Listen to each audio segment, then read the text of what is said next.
поскольку уровень у нас мониторинга был региональный, республиканский, приказ у нас выпустило наше Министерство образования и молодежной политики, то, разумеется, Министерство образования владеет обобщенной информацией в освоении общеобразовательных программ по учебным предметам. И оно издает только распорядительные акты для руководителей управления образования муниципальных образований. Когда этот приказ, а вы уже должны были получить этот приказ, спускается на муниципальный этап, управление образования, оно уже обладает не только обобщенной информацией, данной в приказе от Министерства образования, но также и обладает конкретной информацией по проблемным зонам на уровне каждого образовательной организации.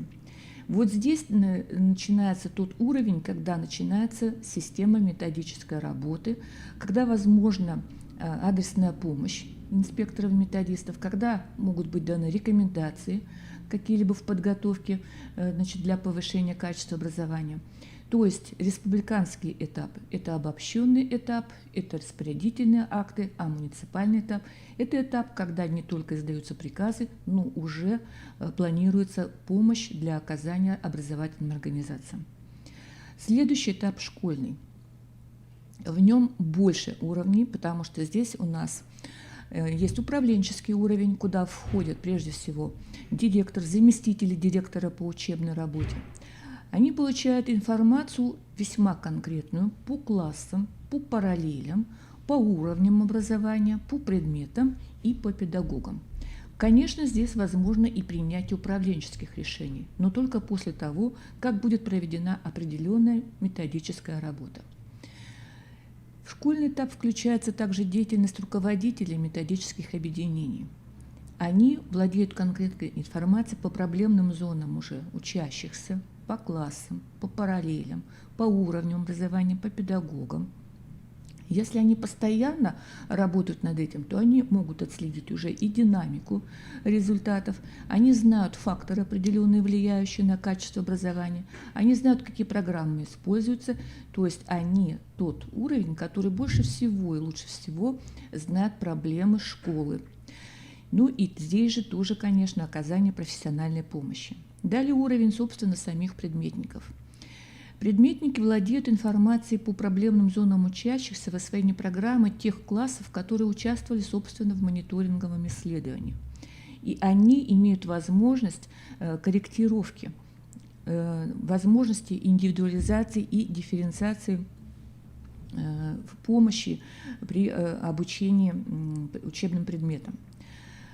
Также сюда включается классный руководитель, поскольку он может и должен выходить на уровень родителей, чтобы обратить внимание на проблемные зоны учащихся в освоении программ, те, которые проверялись в мониторинговом исследовании.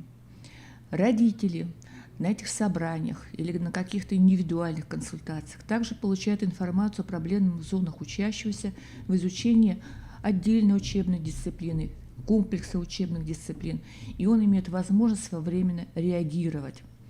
Ну и, конечно, учащийся, он тоже получает информацию о том, как он выполнил свою работу, какие умения у него являются проблемными, и где у него должна быть, так скажем, возможность что-то исправить, что-то подучить. Таким образом, мониторинговая информация спускается сверху до самого низа, до учащегося. Но первоначально, конечно, эта информация проходит обратный путь. Учащийся пишет работу, а потом она поднимается до Министерства образования. Таким образом, это два потока информации, и у каждого этапа прохождения информации свои задачи.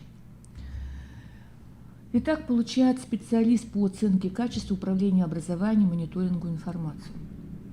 Конечно, файлы, которые они получают, они могут быть в той форме, какая, скажем, была удобна Министерству образования.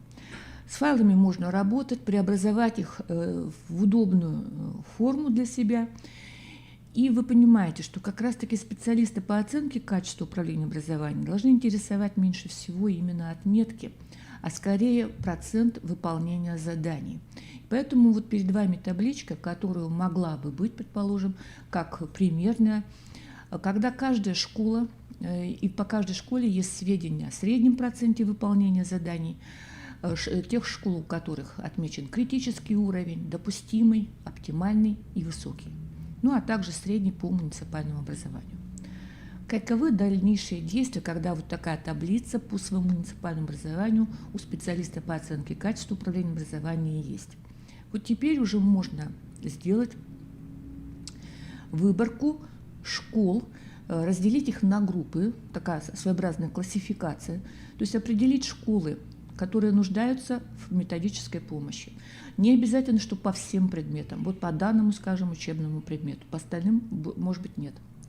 Далее, обязательно обнаружится школа, хотя бы одна, которая может стать таким методическим наставником по учебному предмету. И третья группа – это те школы, которые можно вывести на самоконтроль, то есть они не нуждаются в адресной методической помощи, они посмотрят на результаты, и они самостоятельно окажут себе помощь, сами проанализируют, сами найдут причины, сами найдут способы, значит, выправления вот этой ситуации. После того, как эти группы школ будут определены, после этого возможен выезд в образовательные организации. Обязательно здесь, я не скажу, что это документарная проверка. Нет, просто нужно посмотреть определенные вещи. Во-первых, кадровая обеспеченность школ по данным учебным предметам, где низкие результаты. Далее, учебно-методическое обеспечение. То есть, по идее, конечно, библиотека должна обеспечить школу, обеспечить учителей, детей, значит, разрешенными ОМК, которые в федеральном перечне. Так ли это соответствует, скажем, как в отчетах написано. Далее, надо обязательно посмотреть своевременность выполнения плана повышения квалификации учителей.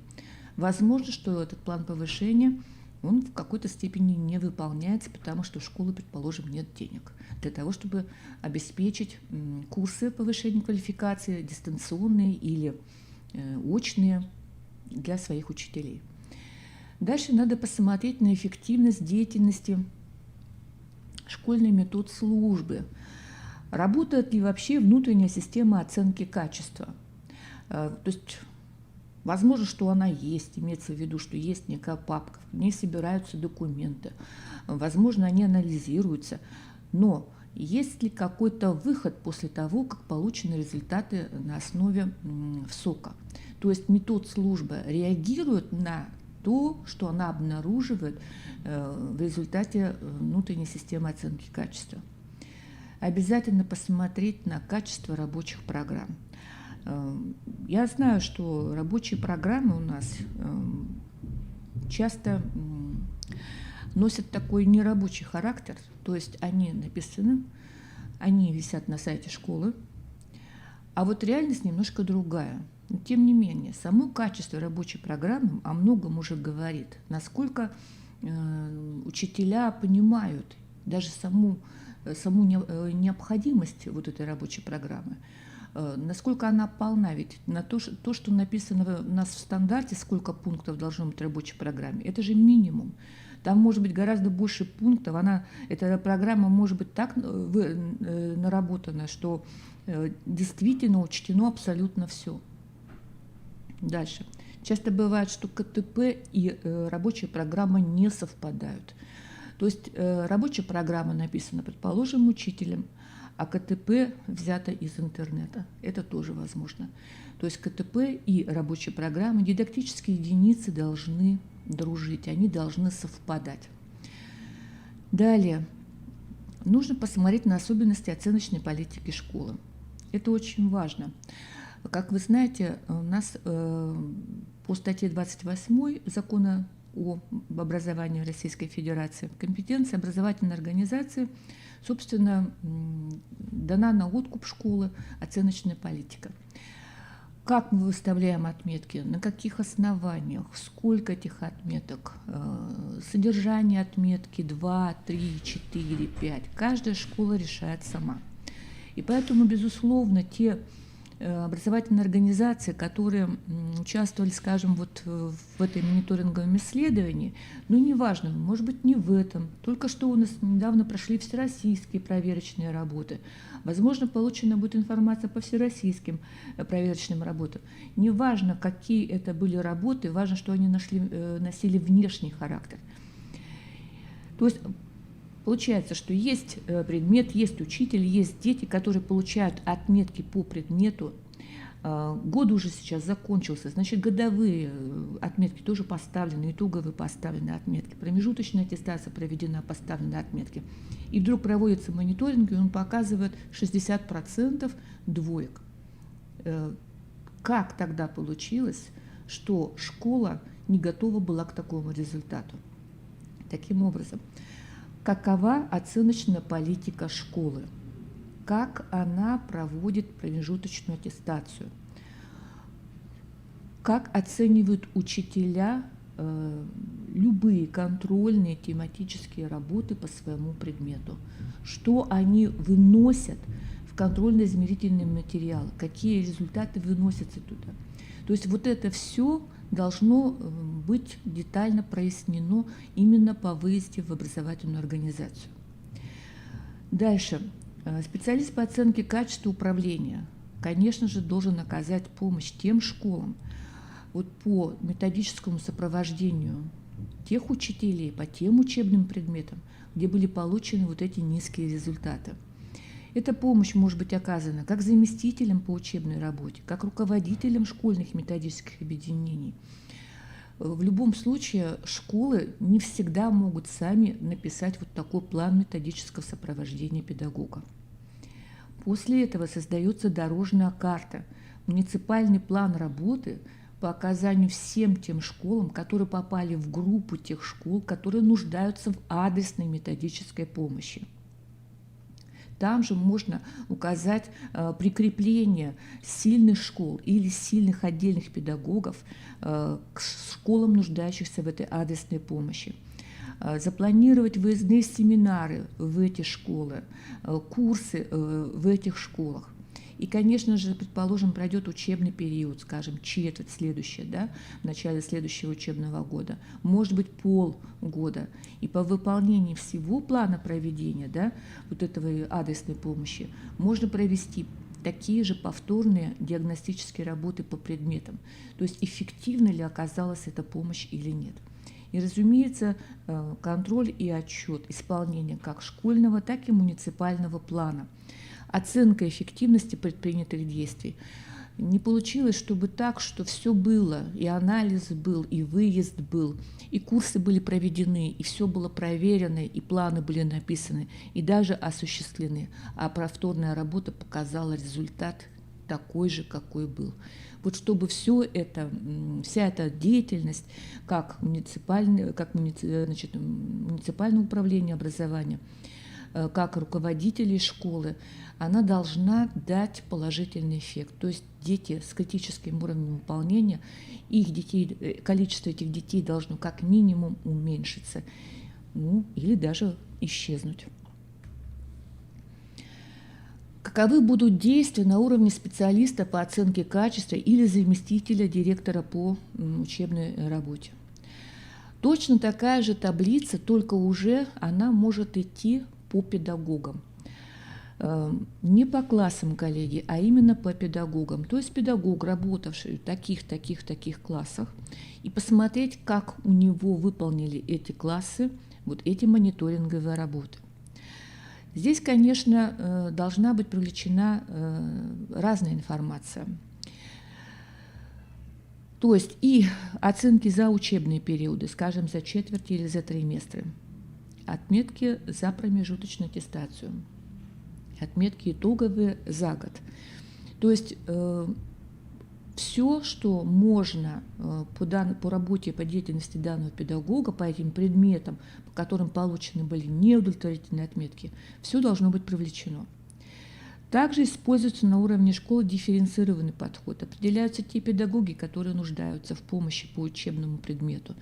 Те педагоги, если, конечно, они и есть в школе, которые могли бы послужить наставниками, предположим, да, и те педагоги, которым достаточно просто указать на их проблемы, и они вполне способны сами их решить. То есть педагоги выводимы на самоконтроль. Дальше должна быть собрана вся информация и внутри школы. То есть и давно ли повышали они квалификацию, эти педагоги по предмету. Как я уже сказала, качество и успеваемость обучающихся по учебному предмету. Даже по освоению других предметов в данной предметной области. Ну, не может быть так, скажем, предположим, по обществознанию все пятерки, по истории все тройки и двойки. Это одна предметная область. Дальше. Обязательно посмотреть на качество используемых кем. Я немножко остановлюсь на этом. Дело в том, что контрольно-измерительные материалы, а именно тесты закрытой и открытой формы, уже давно вошли в нашу жизнь. Но, как показывают проверки этих КИМов, к сожалению, уровень владения тестологией, умением создавать КИМы, верифицированные темы, то есть когда задания соответствуют именно тем задачам, которые целевой направленности вот этого КИМа. Вот, к сожалению, с этим пока проблема. Поэтому иногда анализ КИМ промежуточной аттестации показывает, что здесь задания выбраны по случайному, такому типу, то есть просто какие-то задания. Иногда задания не соответствуют, например, формату типовых заданий ОГЭ и ЕГЭ, хотя у нас почти больше половины предметов имеют версии ФИПИ по ОГЭ и ЕГЭ. То есть можно брать такие же формы заданий. Но, тем не менее, пока, к сожалению, мало кто использует опыт федеральных измерителей. Часто встречаются в КИМах промежуточной аттестации задания, которые, в принципе, невыполнимы. Когда ребенка просят ответить на вопросы такого типа «что такое?» и задается какое-то понятие. И вот это понятие, знаете, не даст, вернее, 100 специалистов дадут 100 определений этому понятию. Как оценит учитель ответ? То есть сколько он баллов даст и вообще где модельный ответ данного задания. Далее. Очень много до сих пор используется КИМов с выбором ответа. Причем выборов ответа немного, 2-3. Вы понимаете, что процент выполнения, разумеется, будет хороший в школе. И тогда, может быть, когда данные ученики получают региональные или всероссийские задания по этому же предмету, возможно, такое случается, что они просто подобного формата заданий никогда не видели и не решали. И поэтому они не могут с ними справиться. Далее, как я уже говорила, качество рабочих программ. Если в рабочих программах запланировано достаточное количество тематических работ, они разнообразны по форме, по содержанию, то тогда можно быть уверенным в том, что этот учитель предусмотрел любые ситуации, что ребенок может решать разные типы задач. Если же у него КИМы все время однообразны, в них немного заданий и они однотипны, то тогда, конечно же, большая вероятность того, что, встретившись с КИМами, созданными другими педагогами, этот ребенок не справится. Дальше, конечно, интересует оценочная политика педагога по предмету. Я видела КИМы, в которых перевод баллов в школьную отметку задан на очень низком уровне. Например, 30% выполнения уже достаточно для того, чтобы выставить удовлетворительно, несмотря на то, что у нас прямо в тексте федеральных стандартов написано, что удовлетворительный базовый уровень достигнут при 50%. Таким образом, учителя занижают требовательность к результатам, к выполнению своих КИМов, и поэтому ставят отметки, а затем внешняя экспертиза показывает, что идет несоответствие этих результатов. Далее. Определить проблемные поля в преподавании на основе анкетирования педагогов. Есть сейчас масса также всевозможных методик для оформления профессиональных затруднений педагога, где он честно пишет, какие он испытывает затруднения, какие у него есть потребности, что он не знает, какую помощь он хотел бы получить. И, конечно же, посещение уроков.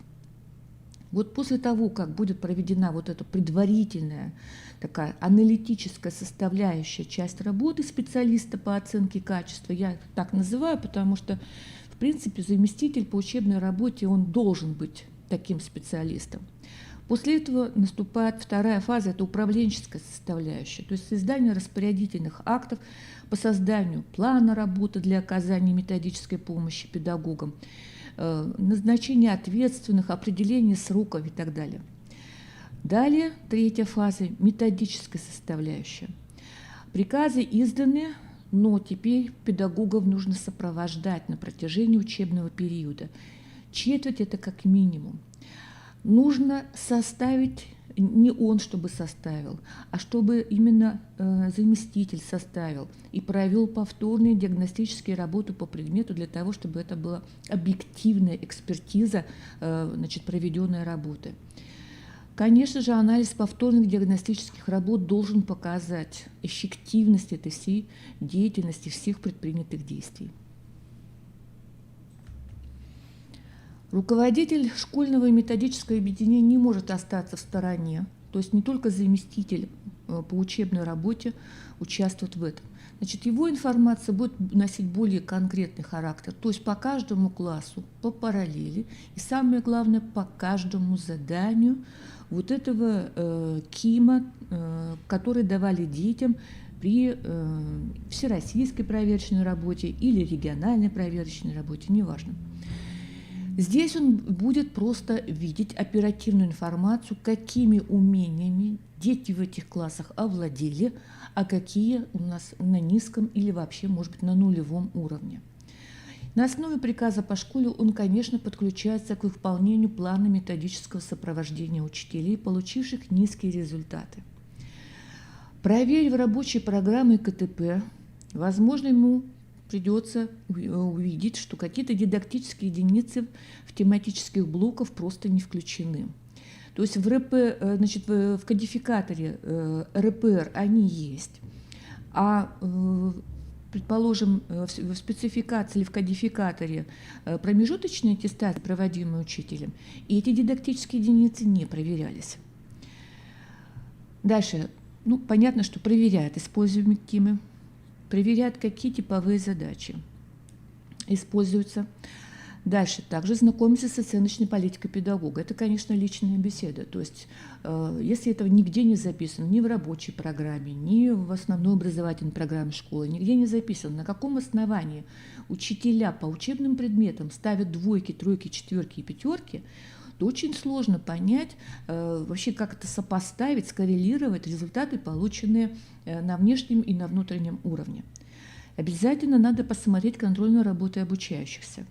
К сожалению, практика показывает, что контрольные работы в специальных тетрадях обучающихся почему-то перестали свести. Я вижу, что это какие-то листочки, какие-то распечатки. Способ их хранения весьма спорен, то есть это, возможно, может быть даже выброшено, часто не написано число, целевая направленность работы.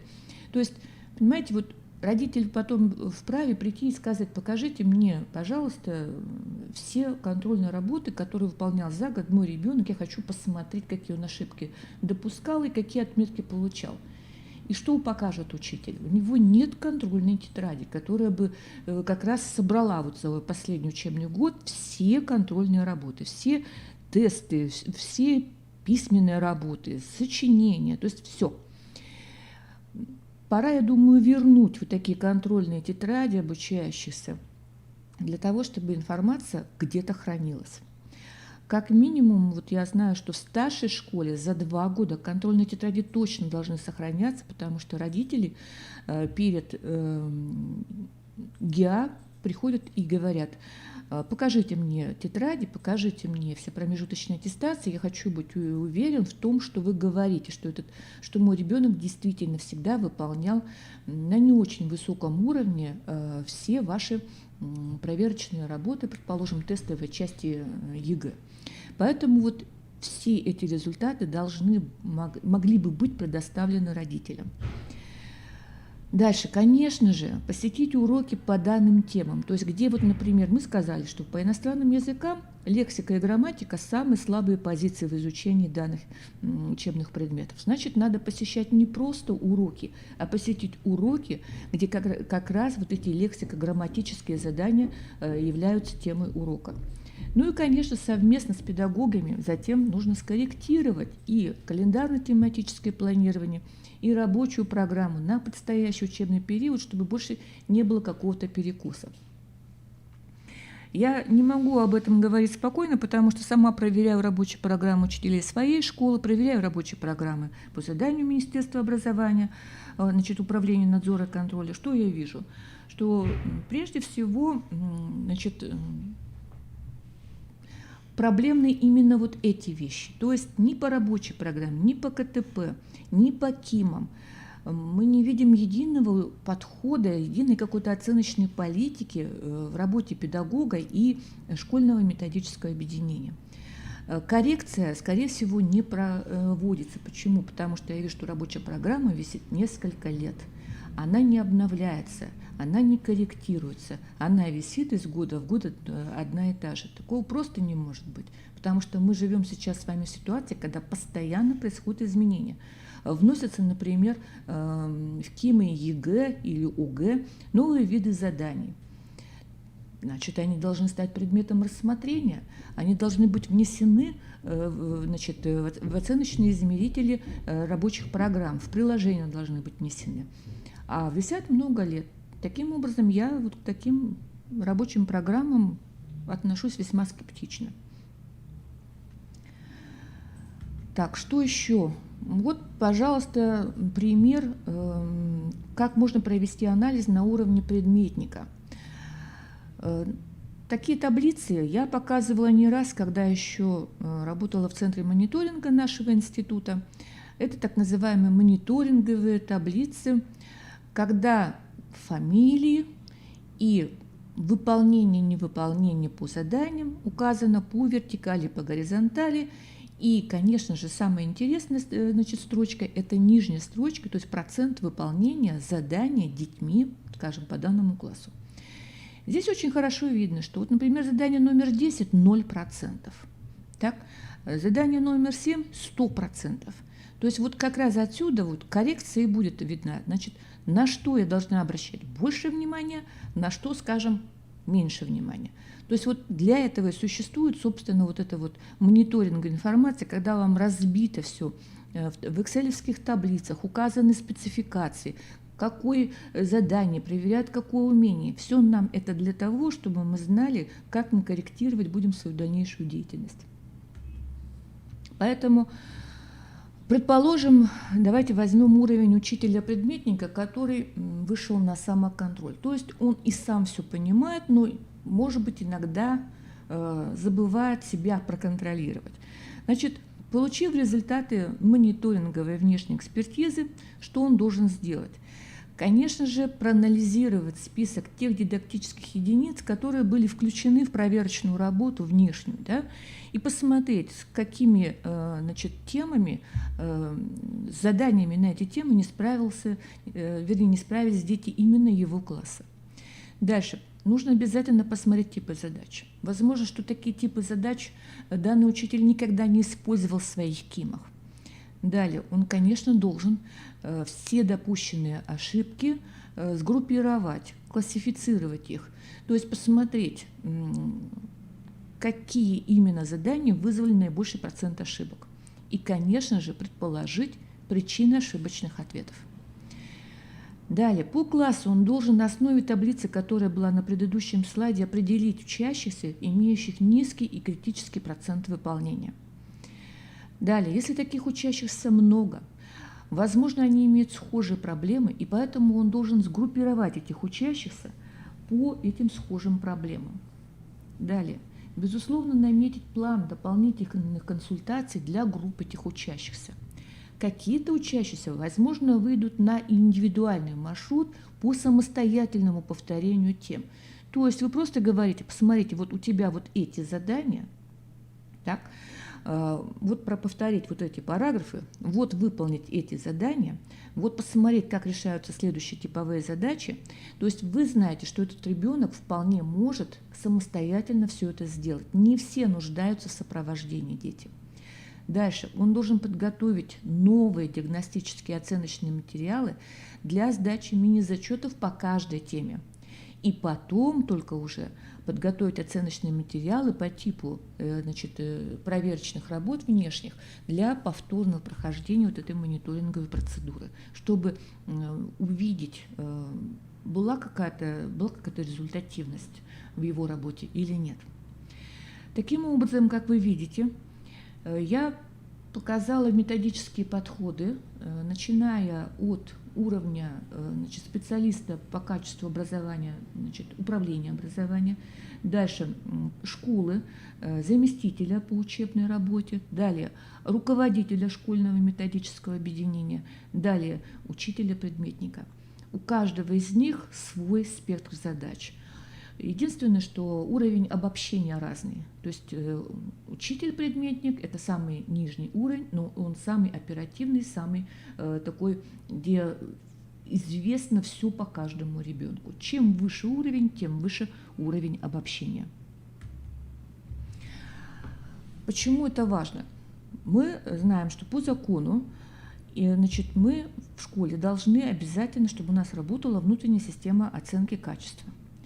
И она есть. Но внутренняя система оценки качества является, собственно, нашей самооценкой. То есть учителя ставят отметки сами на основе той оценочной политики, которая в данной школе реализуется. Таким образом, учителя по, скажем, тем же предметам, о которых мы, предположим, сегодня говорили, они проводили тематические зачеты, проводили контрольные работы, проводили промежуточную аттестацию, какие-то итоговые работы.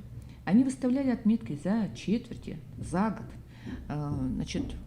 Эти результаты были проанализированы, возможно, даже в динамике за 2-3 года. И на уровень заместителя ушли. Были проанализированы результаты по промежуточной аттестации, тоже в динамике, возможно, известен диапазон колебаний значений. Да? То есть внутренняя самооценка проводится. Но вдруг приходит результат внешней экспертизы. То есть дети участвуют в внешней экспертизе. Пусть даже не мониторинговой, а просто в государственной итоговой аттестации ОГЭ, ЕГЭ или ГВ. И вдруг оказывается, что результаты вот этой внешней экспертизы и внутренней самооценки не совпадают. Вы же понимаете, что этого не должно быть. Они должны быть максимально приближены. То есть результаты мониторинговых исследований любого уровня, федерального, регионального, муниципального уровня, так, по процентам выполнения, не по отметкам, а процентам выполнения вот этих работ должны быть приближены к процентам выполнения работ внутришкольных. Для этого, собственно, и проводится вот эта экспертиза. Давайте посмотрим, что чаще всего во внутренней самооценке образовательной организации выносится на первый план. Качество знаний, сейчас уже мало используется данный термин, но мы все одинаково понимаем, то есть это качество знаний, то есть это оптимальные отметки, обучающиеся по учебным предметам за 5 лет, может быть, за 3 года. Да? Далее, динамика этого же качества обучения. На педсовете августовском вы видите перед собой диаграммы того, как улучшилось, ухудшилось или стабильно проходит качество обучения по каким-то учебным предметам, в целом по уровню образования, в целом по школе.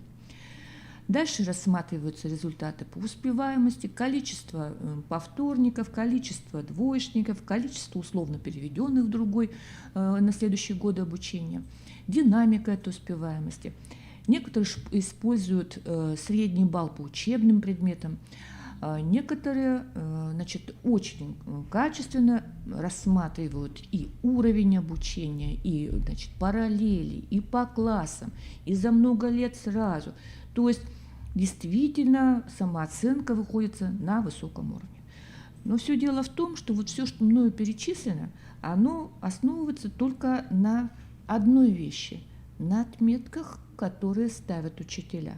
Но если отметки ставят учителя не в единой оценочной политике, а у каждого учителя собственное понимание того, что такое 2, 3, 4, 5, то тогда вот эти все наши показатели с вами ничего, наверное, не стоят. Поэтому я бы рекомендовала все-таки вот то, что красным выделено, использовать в своем анализе проценты выполнения контрольных работ, хоть промежуточной аттестации, хоть контрольных четвертных работ, годовых каких-то итоговых работ. Дальше проценты выполнения групп проверяемых планированных результатов. Группы есть почти у всех. Ну, например, у филологов группа результатов проверяемых умений в рамках коммуникативной компетенции, в рамках лингвистической компетенции, в рамках языковой компетенции. Значит, то есть у каждого предмета есть те проверяемые результаты, которые можно сгруппировать в несколько групп. Ну и, конечно, процент выполнения каждого проверяемого планированного результата. Дальше есть еще такие вещи, как относительное качество знаний, уровень дидактической доступности обучения. Есть стратиграфический анализ. Это когда весь ученический коллектив послойно описывается, сколько там с одной тройкой, сколько там, значит, с двумя тройками, сколько с одной четверкой. И таким образом вы видите вот весь свой ученический коллектив школы, вот как он есть. То есть когда не по отдельному предмету, а сразу берется общие результаты данного ученика. То есть есть множество подходов во внутренней самооценке образовательной организации. Нужно найти те, которые наиболее информативны и наиболее близки к реальности, чтобы вот не было удивления, когда приходят результаты мониторинговой информации.